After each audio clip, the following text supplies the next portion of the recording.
Life Beyond, find friends, go on expeditions and earn various rewards. Welcome to the channel. In the videos I'll be playing and reviewing a variety of games. The criteria for picking these projects are those that I believe will be fun or interesting as a game. However, I will also comment on other aspects that they are bringing to the space.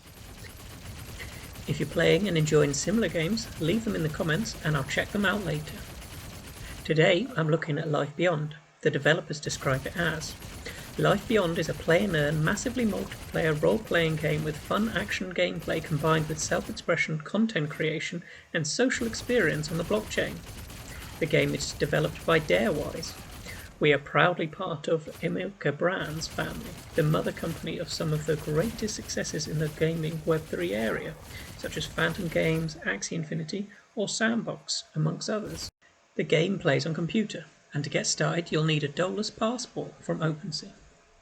Before loading in, you design your avatar looks like in an ecopunk style, but don't worry, you get to change it later if you want to. When you load in, you land in a lobby in the style of a shopping centre or a bar.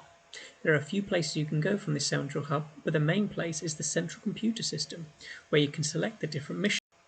There's a range of different missions, from bounty hunting, plant collection, to find and defend.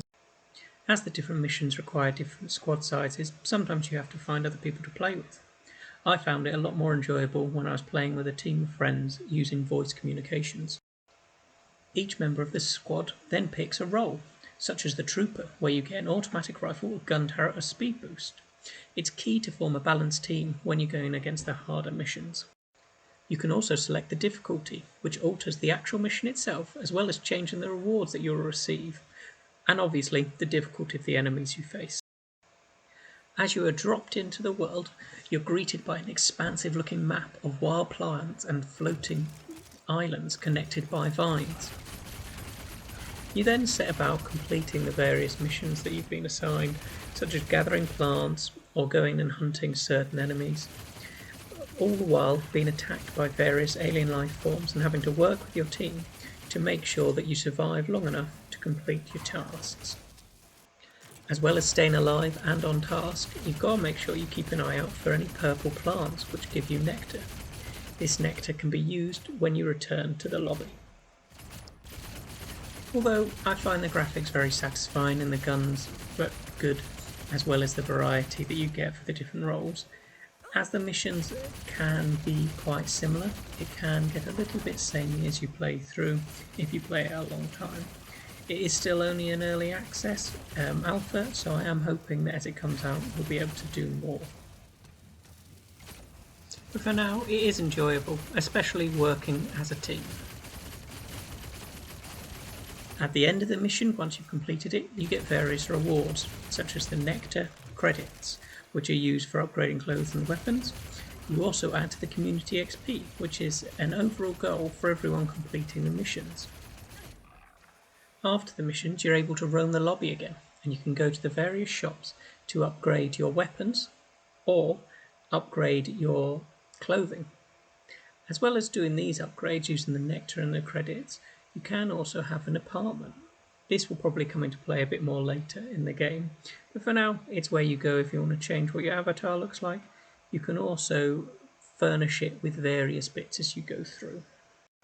So as mentioned, it is a blockchain game, describing itself as a feeling of a modern MMO game with endless social and creative possibilities powered by Web3 and blockchain technologies. As you gain different rewards, you can craft equipment which has the possibility to become an NFT.